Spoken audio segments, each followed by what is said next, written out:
Alhamdulillah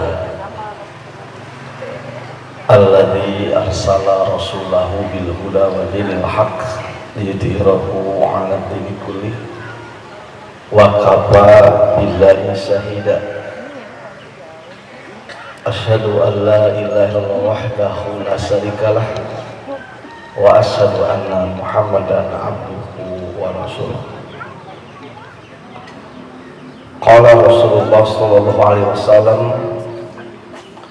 qad ja'akum Ramadan syahrun mubarakun iftaradallahu alaikum siyamahu tuftahu fihi abwabul jannah wa tughlaqu fihi abwabul jahim wa tughallu fihi syayatin fihi lailatun khairun min alfi syahrin man khulima khairaha faqad khulima.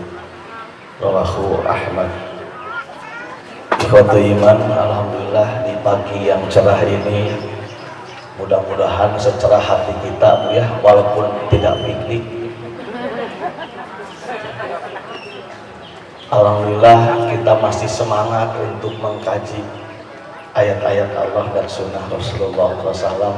Mudah-mudahan Allah menurunkan kepada kita sakinah. Apa Bu? Sakinah. Ya, kata teman saya mah sakinah teh senajan aki-aki ngeunah, bukan itu. Salah kaprah. Ketenangan batin, Bu ya. Itu yang kita kejar. Bukan kesenangan tapi sakinah, ketenangan. Senajan boga duit. Mudah-mudahan kita menurunkan sakinah. Kemarin sebelum acara sosialisasi pimpinan pusat Persatuan Islam tentang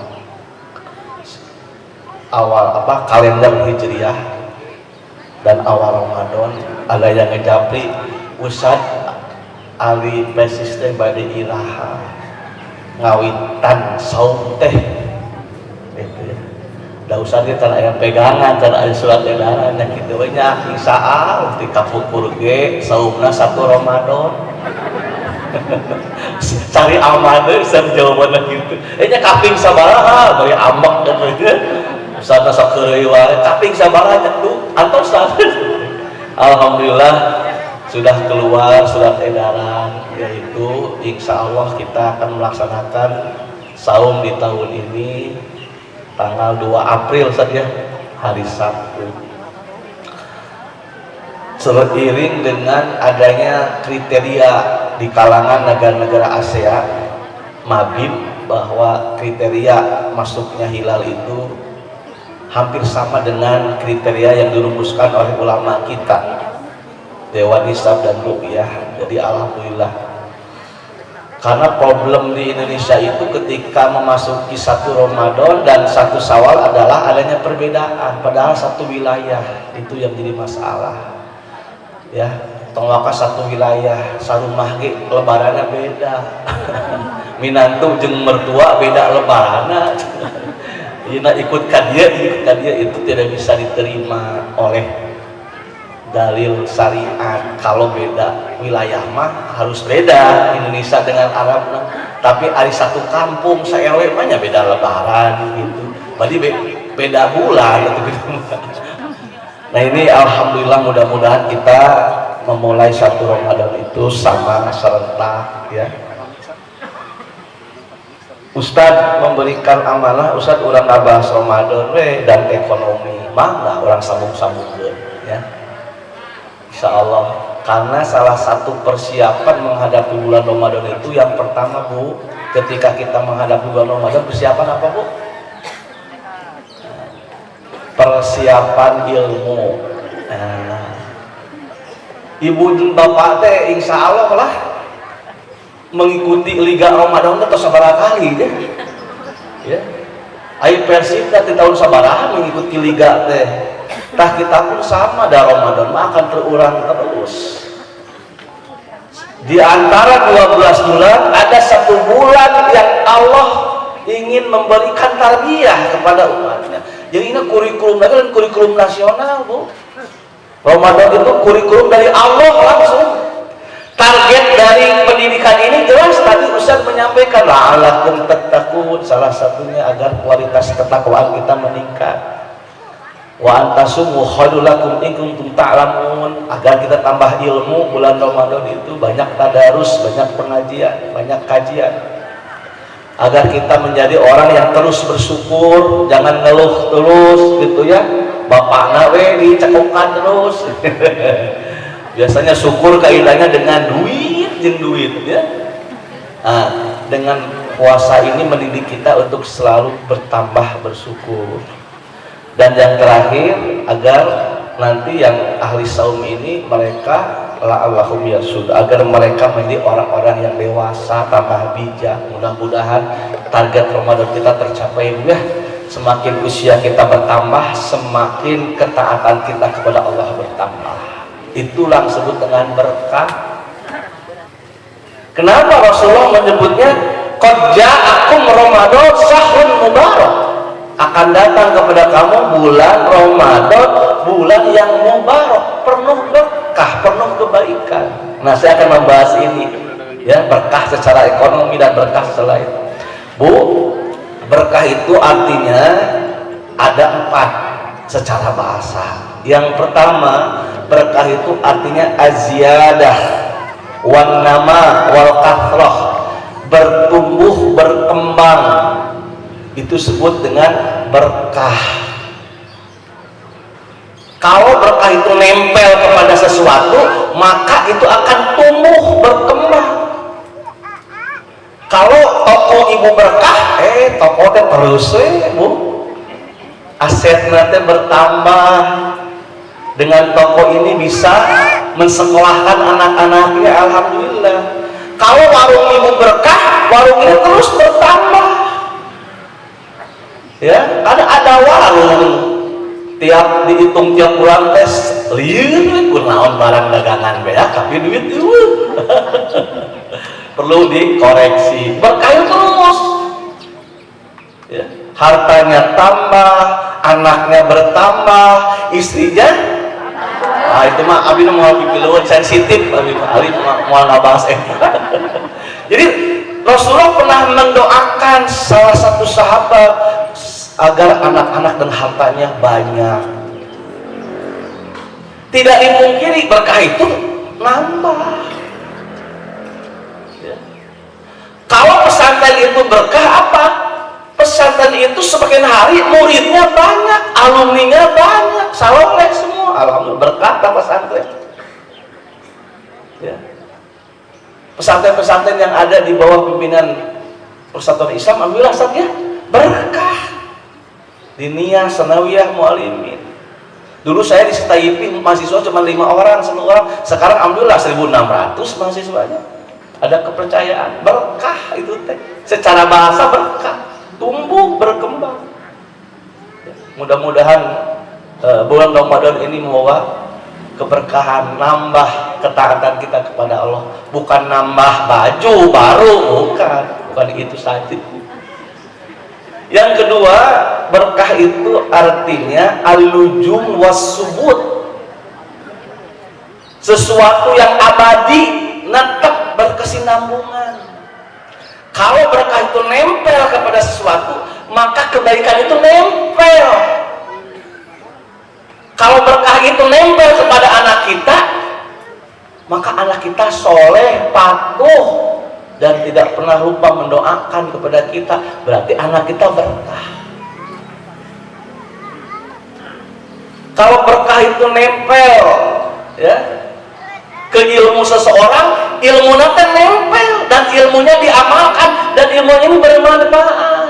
Kan ada orang yang ilmunya hebat banyak tapi tidak ada pengaruh kepada amal, tidak ada pengaruh kepada yang sekitarnya. Makanya pesan Rasulullah, ilmun yuntafa'u bih. Kata Ibnu Taimiyah, tujuan pendidikan Islam itu satu, sederhana. Kata Ibnu Taimiyah apa? Ilmun nafi'un. Mau belajar apapun, belajar kimia, fisika, ekonomi, bahasa, sejarah, asal nafi'un, bermanfaat ilmu itu. Jadi kalau ilmu seseorang itu berkah, berarti apa? Ilmunya itu nempel bertambah terus ilmunya, dan ilmunya manfaat, jadi penolong dia nanti untuk pertanggungjawaban Allah di akhirat bahwa dia beribadah, beramal berdasarkan ilmu. Yang ketiga, berkah itu artinya ya ar-rizqul halal, ar-rizqut thayyib. Berkah itu artinya pemberian Allah kepada hamba dan rezeki itu halal, baik, thayyib, itu berkah ya. Walaupun suami ibu gajinya nggak besar, cuma 50 juta per bulan Bu, gitu ya, tapi karena usahanya halal, tidak ada unsur yang haram, nah itu berkah Bu. Dan ada yang mengartikan berkah itu artinya as-sa'adah, kebahagiaan. Dan alhamdulillah dalam penelitian umat Islam menghadapi bulan Ramadan ada dua keuntungan. Apa? Salah satunya kebahagiaan umat Islam ketika masuk bulan Ramadan itu meningkat. Ini penelitian di Inggris. Gak tahu di Pamengpeuk kumaha. Jadi di Inggris ada penelitian umat Islam masuk Ramadan, indeks kebahagiaannya meningkat. Nah, mudah-mudahan nanti bulan Ramadan ibu tambah bahagia, Bu ya. Jangan lupa bahagia. Jadi itu salah satu berkah Ramadan. Dan memang saya memorinya kalau bulan Ramadan aduh, senang Bu, rindu Ramadan itu. Kenapa? Karena ingat kerupuk ojai. Anu warna berem ya, dicecepkeun karena sambal oncom atau kerupuk koneng. Alhamdulillah itu berkah Ramadan ya. Bahagia Bu. Ya, sanajan bala-bala takjil lagi bahagia, insya Allah Ramadan mah Bu ya. Rugi kalau kita tidak mengikuti Liga Ramadan ya, baik temiluan Liga BRI. Dan penting kita jangan menyia-nyiakan Liga Ramadan Bu.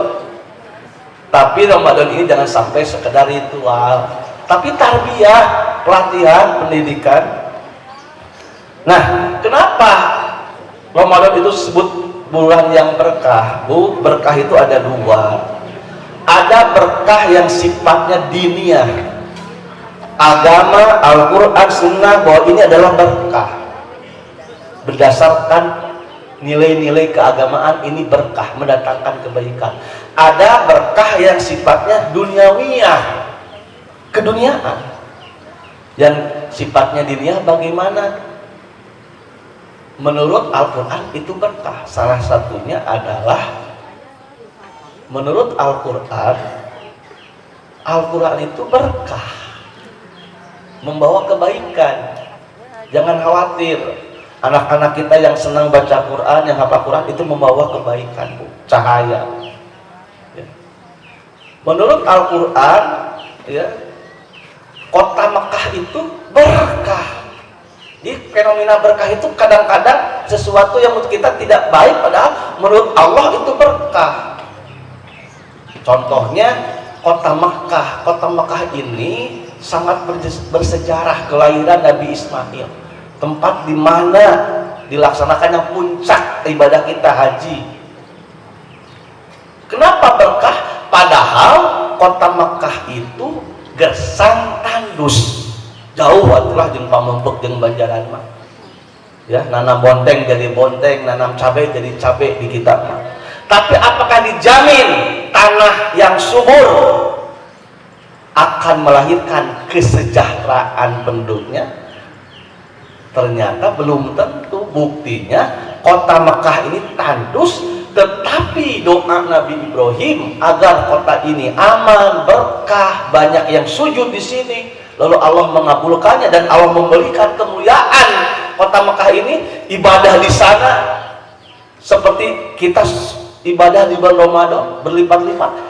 Kalau ingin berlipat-lipat, kita juga ada keberkahan di mana? Di Mekah ada Masjid Nabawi, Masjidil Aqsa, itu tiga masjid yang diberkahi. Nah, Mekah ini tandus, tetapi hari ini Mekah tidak pernah ada orang kelaparan di Mekah. Ingin pisang ada di Mekah, tinggal nyokot, dan bayar di hotel segalanya. Jeruk ayah di Mekah mah. Ya, ibu yang pernah umroh dan haji, alhamdulillah di situ mah bakso ge aya di tepi. Oh di Jeddah ya. Di Mekah di Madinah aya, padahal tidak mungkin buah pisang tumbuh di Mekah, buah apel tumbuh di Mekah, tapi aya apel jeruk pisang. Lalu ka sebelaknya can kapangit lah. Sigana aya da eta cenah dagangna orang pamengpeuk Ustaz hijrah ka Mekah. Jadi di Mekah mah Bu, walaupun tandus gersang aman, makanya itulah berkah. Allah yang langsung memberikan keberkahan ke kota ini. Hari Indonesia, wah Indonesia malah lebih berkah. Kenapa? Tadi sumber daya alamnya tidak terbatas. Indonesia itu nomor 1 yang mengekspor sawit, banyak minyak goreng. Indonesia itu jagona sawit, Indonesia nomor 1. Kedua Malaysia, tapi kunaon Ustaz minyak goreng ngareun eta. Uniknya Indonesia, kerennya Indonesia itu Bu. Kita itu minyak sawitnya banyak, tapi minyak goreng langka. Tapi bisa dibagikan ke partai-partai ya. Itulah Indonesia. Sekarang lagi rame, ya.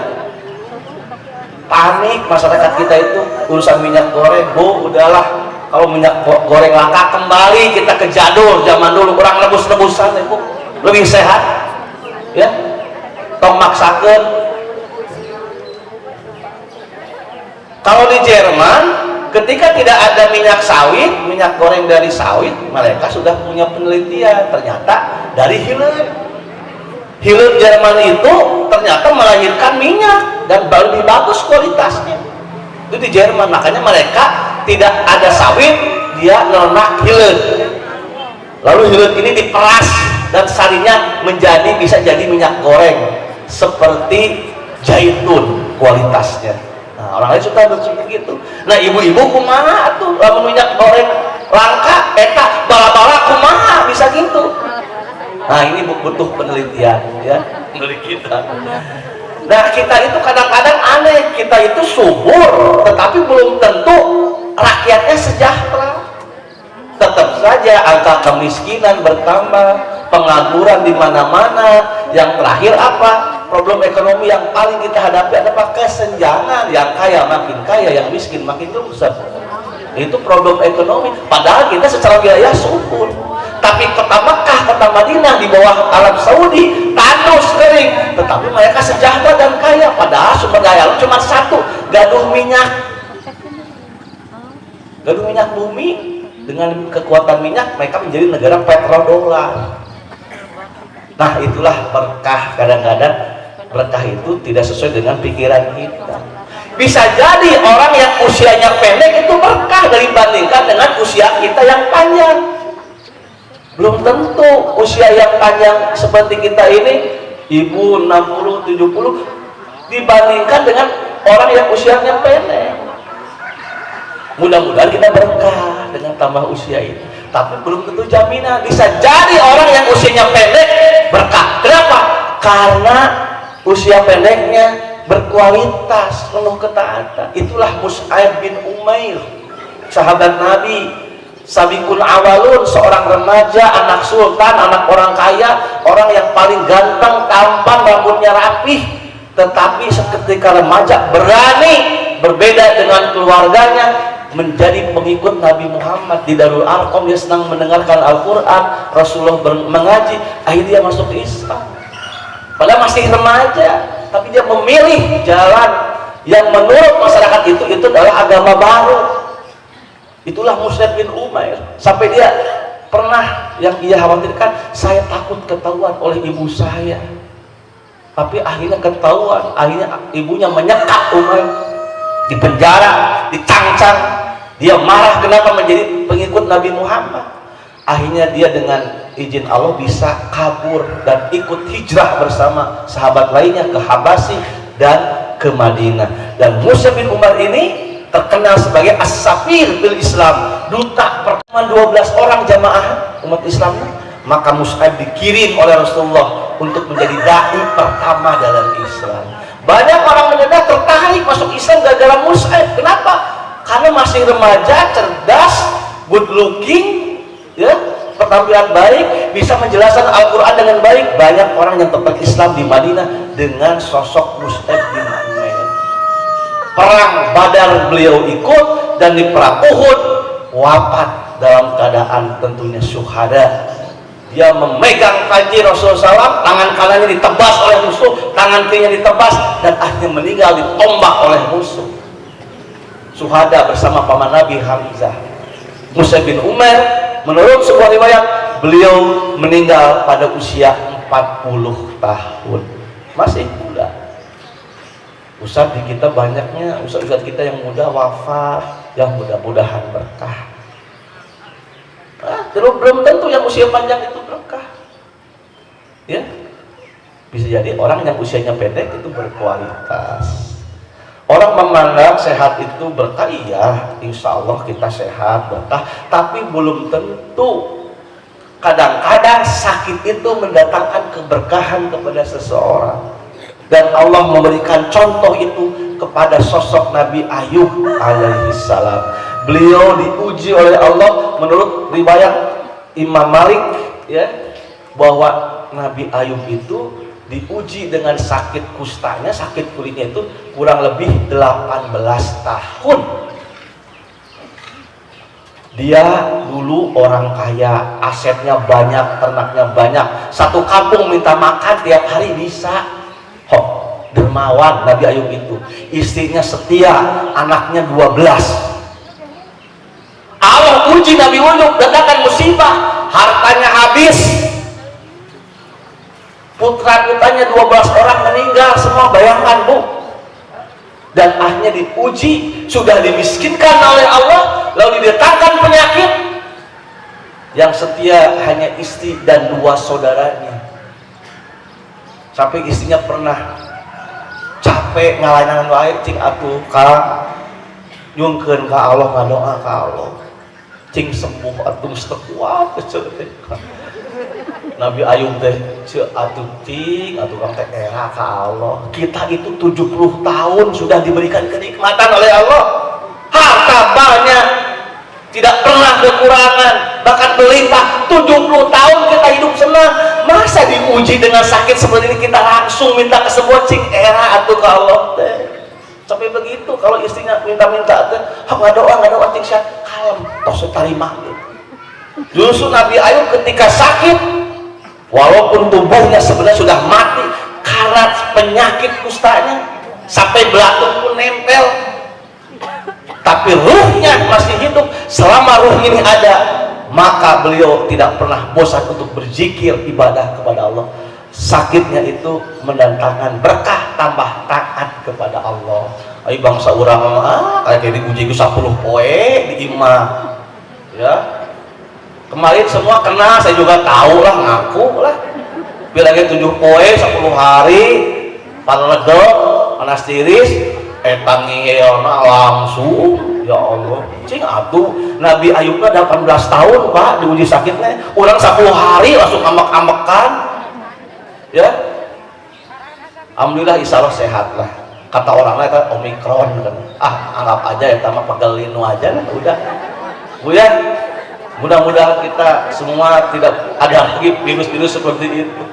Saya juga kena ke dokter juga nggak bilang ini apa, dikasih obat paracetamol obat lagi, apalagi itu malah ke dokter apa paracetamol mah mulai warung kata tangan.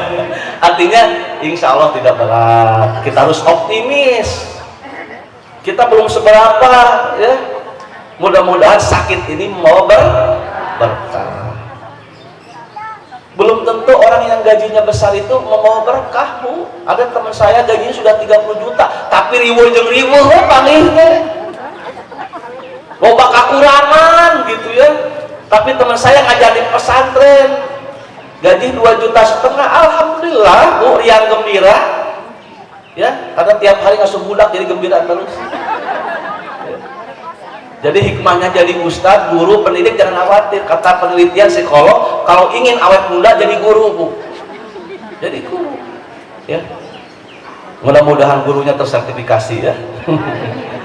Jadi Bu, yang namanya berkah itu kalau nempel kepada sesuatu, makanya kata Al-Isfahan, Apa itu berkah? Subutul khair al-ilahi, langgengnya karunia Allah kepada seseorang, kepada sesuatu itu nempel, langgeng. Ya. Nah, kenapa Ramadan ini disebut Syahrul Mubarak? Karena di bulan ini banyak mendatangkan kebaikan. Makanya Rasulullah melanjutkan, iftaradallahu alaikum siyamahu. Bulan ini Allah mewajibkan atas kalian siam, saum. Tuftahu fihi abwabul jannah, pintu-pintu surga terbuka. Kita dikritisi, Ustaz, kunamnya pintu surga terbuka, pintu neraka tertutup, tapi orang masih dibangun bekene. Enggak begitu. Eta maksudnya gimana? Sebenarnya ini khobariyah, tapi maksudnya insai, motivasi.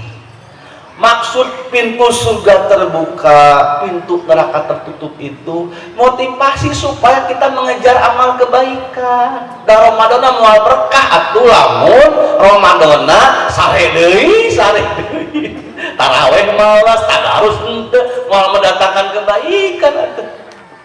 Pintu surga terbuka itu kenapa? Karena di bulan ini semua amal kebaikan dimudahkan, dilipat gandakan, dan peluang maksiat tertutup. Malu kalau Ramadan itu, walaupun ada sebagian kita ketika memasuki bulan Ramadan bukan tambah dekat Allah, tapi tetap maksiat majalan ada. Itulah orang yang paling rugi kata para ulama. Ketika datang bulan Ramadan tidak menambah kualitas ibadah kita, kebaikan kita. Waktu kalau sayati, setan itu dicangcang. Tapi kenapa warteg musikannya banyak peminatnya? Padahal setan dicangcang. Ya, artinya tergantung kitanya. Ramadan itu mau berkah, iya, tergantung kita yang menjalaninya. Kalau kita membuka peluang semua amal kebaikan di bulan Ramadan, insya Allah mau berkah. Dan sebaliknya, kalau Ramadan ini kita sikapnya biasa-biasa aja, bahkan lalai, bahkan mau bulan Ramadan, di luar Ramadan tetap maksiat, itulah orang-orang yang paling rugi. Mudah-mudahan kita nanti mengikuti Liga Ramadan ini tidak rugi. Ya. Langsung ke tema kita. Apa hubungannya Ramadan dengan ekonomi? Ada beberapa penelitian di kita para ahli ekonomi, ketika masuk Ramadan itu ada 3 fenomena. 3 yang sering kita menyaksikan, kita merasakan. Apa? Yang pertama, ya, bulan Ramadan itu diteliti di negara Muslim adanya penurunan jam kerja. Sekali lagi, duka kunaon, pas bulan Ramadan umat Islam itu kualitas kerjanya menurun. Tapi tidak semua. 13% di Mesir, 6% nggak tahu di Indonesia. Pokoknya ketika bulan Ramadan kok ada fenomena penurunan kualitas kerja. Nah, ibu merasa nggak sama bapak? Makanya wajar dulu mah, alhamdulillah setiap Ramadan itu libur banyak. Dulu kurikulum kita zaman Orde Baru, saya masih merasakan kalau Ramadan itu libur. Makanya anak-anak itu fokus, paling diisi dengan kegiatan masjid, pesantren kilat. Ya, sok sirik pusatnya ke pesantren kilat, dan pusatnya pesantrennya boyo 7 tahun iya kilat. Tapi itu fenomena dulu. Tapi ketika Ramadan ini aktivitas berjalan, ya ada fenomena ketika masuk Ramadan itu ada penurunan jam kerja. Nah, ini harus disiasati oleh perusahaan, ya. Tapi tidak semua, itu ada fenomena itu. Nah, mudah-mudahan kita mah masuk Ramadan itu jangan loyo, Bu, ya. Terus bekerja, cuman mungkin disetting jam kerjanya. Jangan sampai mengandalkan satu keterangan saumnya orang puasa itu ibadah, padahal hadisnya doa. Ya. Yang kedua, pola belanja, konsumsi bertambah. Ini nggak bisa dipungkiri. Berkah Ramadan secara ekonomi, yang namanya jual beli, ya, itu meningkat, terutama di kebutuhan bulan Ramadan. Ini membawa berkah kepada produk-produk tertentu, bukan hanya bulan Ramadan, sampai Lebaran.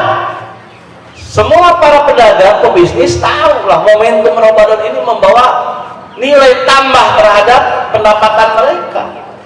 Nggak tahu ini suasana Ramadan, maka pola belanja itu berubah.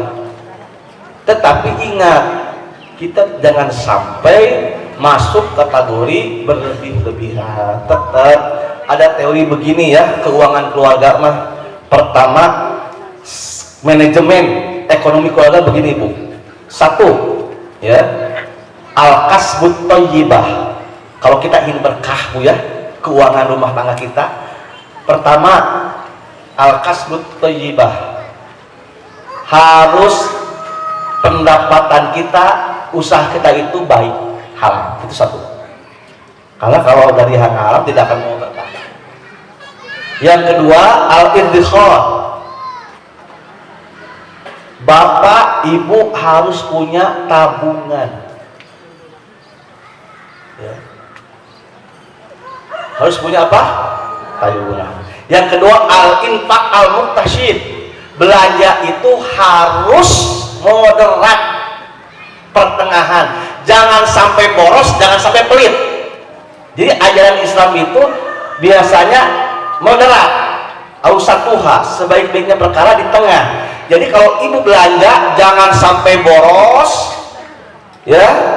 Tanggal 5 tetos beak duit teh dibelanjakeun. Jangan begitu. Jangan boleh boros, jangan boleh kikir. Jadi pola belanja kita, konsumsi itu harus sedang-sedang saja, sesuai dengan kebutuhan. Bedakan antara need dan want. Need itu pola belanja kita berdasarkan kebutuhan. Kalau want itu berdasarkan nafsu. Kalau kita memegang harta berdasarkan nafsu, ya, maka tidak akan berkah. Makanya Rasulullah pernah mengatakan, ya hakim, sesungguhnya harta itu seperti buah-buahan yang manis. Paman akhodahu bisahawatun nafs, ya, barang siapa yang mensikapi mencari harta ini dengan hati yang lapang, maka akan burikalahu, maka uangnya, rezekinya berkah. Tapi barang siapa yang mencari harta, mengeluarkan harta dengan ketamakan, nafsu, serakah, maka tidak akan berkah. Jadi teorinya begitu. Kalau memanage keuangan keluarga itu Bu, pertama usahakan suami kita itu dapat penghasilan dibawa ke ibu itu halal. Ibu wajib nanya, ya kenapa dapat gede biasanya gitu 3 juta, ya 10 juta, ibu tong atoh Bu, tanya ini di mana? Iya mah biasa we nilep, tong atuh nilep duit batur gitu, tidak akan berkah. Jadi ibu wajib bertanya kepada suami, halal apa haram. Barang siapa yang tumbuh dagingnya dari harta yang haram, maka yang paling pantas bagi dia adalah api neraka. Kata para ulama, barang siapa yang usahanya dari harta yang haram, maka akan dampaknya ke anak turunannya. Kalau sok leuwasna budak urang anjing kudu di mana ngabilih eta teh. Anak-anak kita jadi apa? Tidak soleh teh bisa jadi dagingnya tumbuh dari harta yang haram. Maka keuangan keluarga itu pertama dari konsep pendapatan dulu. Pendapatan ini harus baik, halal Bu. Itu yang pertama biar berkah. Yang kedua, umat Islam ini harus al-iddikhar, harus rajin menabung, menyimpan. Tidak ada rumusnya orang kaya itu ya tidak menyimpan. Ibu penghasilannya 30 juta tapi pengeluarannya 40 juta. Irahateun hara tuh Bu. Tetap maksimal 30% ya penghasilan Bapak itu harus disimpan. Ini untuk apa? Kepentingan dana darurat. Dana darurat ini paling aman apa? 3 kali kebutuhan. Kalau kebutuhan keluarga ibu 5 juta, nah ibu minimal punya tabungan 15 juta. Untuk apa? Dana darurat, bilih anak ibu musibah harus dioperasi dari mana? Tungtung nanti neangan, Pak. Bangkelek, rentenir, nginjem deh pakai bunga. Akhirnya banyak kejebak rentenir gara-gara tadi kebutuhan mendesak tidak ada solusi. Ayo nginjem ke Haji Goni Haji Gopur, orang mau nggak percaya ke orang. Kabang di blacklist, akhirnya ka rentenir digadekeun we sertifikat tanah teh teu mampu bayar dijambel. Kenapa? Karena kita tidak pandai menyimpan. Rasul sendiri yang ahli tawakal tetap saja ketika ada kelebihan makanan Rasulullah menyimpan untuk keluarganya untuk kepentingan bulan-bulan yang akan datang. Makanya anak kita nggak akan pernah menjadi orang yang orang yang punya ketenangan dalam harta ketika tidak pernah untuk menabung menyimpan, apalagi investasi. Nah itu level yang ketiga, bekerja, menabung, investasi. Nanti masa tua ibu tinggal menikmati. Tong sampai usia 50-60 masih ripuh, oke dapat terusnya di dunia, walaupun tidak ada yang mengharapkan. Tetapi lebih baik ibu memanage usia ini, apalagi zaman sekarang. Nah, di keluarga itu kebanyakan ya, pendidikan, perencanaan keuangan keluarga kita itu harus diajarkan. Islam sudah mengajarkan. Tadilah 3 prinsipnya. Pendapatan halal, Bu ya, harus ada simpanan. Yang ketiga, ketika membelanjakan itu harus iktisad, pertengahan, jangan sampai boros, konsumtif, tapi jangan sampai kikir. Sampai budak minta sepeda diantepkeun padahal aya pembukaannya basi sepeda, ai bapana kudu ganti motor. Ai budakna minta sepeda nginjil we ka tetangga, eta nu kitu teh. Teu sopan pisan. Kalau ada makasih, anak juga butuh. Gitu ya. Nah, itu teorinya keuangan keluarga. Nah, ketika masuk bulan Ramadan hati-hati. Kenapa? Tadi pola belanja itu meningkat. Nah, ibu harus bisa memanage supaya baik, gitu ya. Jangan sampai bulan Ramadan itu kita tambah hutang. Walaupun ya pemerintah sudah mewajibkan setiap perusahaan harus memberikan THR. Nah, yang ketiga, fenomena Ramadan itu terjadi inflasi. Inflasi itu apa? Kenaikan harga secara umum. Minyak goreng sudah naik, pusat udahlah. Mudah-mudahan kita desak mafia-mafia minyak goreng itu ya sadar. Mereka lebih rela menjual minyak ke luar negeri dan lebih mahal cenah, gitu kan? Sehingga tuh ada keberpihakan kepada rakyat. Ya. Inflasi ini hati-hati, Bu. Makanya kenapa kita harus ada simpanan dana darurat, harus investasi biar punya passive income. Tidak menutup kemungkinan Indonesia itu sangat mengalami rentan inflasi dadakan.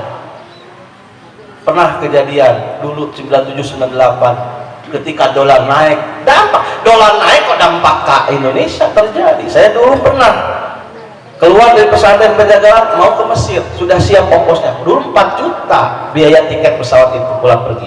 Ketika dolar naik menjadi 15 juta saya tidak jadi ke sana. Saminggu gering dah. Niatnya yang kuliah ke Al-Azhar, kayak si Fahri dagang tempe di situ punya. Tetapi ya kalau ayo saya nggak bisa, harga tiketnya naik, ya. Ketika dolar naik, inflasi. Makanya terjadi debat kusir kan. Kenapa ada sejarah debat kusir? Gara-gara tukang delman naikin harga. Gara-gara bensin naik, dolar naik, bensin naik, itu naik inflasi. Terjadilah pertengkaran ada antara ibu-ibu dengan tukang delman. Biasanya 3.000 ditagih jadi 5.000. Abok si ibu teh mah kunaon jadi 5.000. Kan bensin naik, naon hubunganna kuda jeung bensin? Kan ina delman teu pake bensin, ai mangka kami nu naik, ai angkot na wajar atuh naik ke. Akhirnya debat teh bung eleh. Itulah debat kusir sejarah lainnya. Nah, gara-gara apa kenaikan bisa jadi nanti Ramadan itu terjadi inflasi, makanya lebih baik puasa lah kita untuk menahan nafsu berbagai keinginan. Kalau masih ada baju yang tahun kemarin masih bagus ya, pakai aja itu, jangan memaksakan. Kalau ada ya silahkan, ya itu mah sudah menjadi tradisi kita. Yang penting jangan lupa ibadah maliyahnya. Konsumsinya tinggi tapi ibadah maliyahnya berkurang. Rasul itu orang yang paling dermawan, tetapi ketika masuk bulan Ramadan ajwadun nas, Rasulullah lebih dermawan lagi ketika masuk bulan Ramadan. Nah itulah agar pintu surga terbuka, yuk ibadah fisiknya, sholatnya, saumnya, ibadah maliyahnya kita tingkatkan biar pintu surga terbuka ya. Kurangi nilai-nilai yang menurut agama itu tidak baik agar pintu neraka tertutup. Manage nafsu kita agar setan tidak bisa mengganggu kita, membisikkan kita. Nah itu pesan Nabi teh, sifatnya khobariyah, padahal itu teh motivasi. Masuk bulan Ramadan, yuk tingkatkan amal baik, tutup rapat setiap sesuatu yang menghancurkan diri kita. Setan dibelenggu tergantung orangnya. Bisa jadi orang ini walaupun masuk Ramadan tambah gila lagi, bisa jadi. Nah mudah-mudahan bulan Ramadan ini membawa keberkahan kepada kita ya. Berkah itu tadi karunia Allah, kebaikan Allah nempel kepada kita langgeng dan terus bertambah. Ibadah kita bertambah, harta kita bertambah, anak kita juga bertambah soleh dan sebagainya. Itulah sebut berkah. Itu saja yang dapat saya sampaikan, dan sekian, terima kasih. Aku qouli hadza wa astaghfirullah li wa lakum. Wassalamualaikum warahmatullahi wabarakatuh.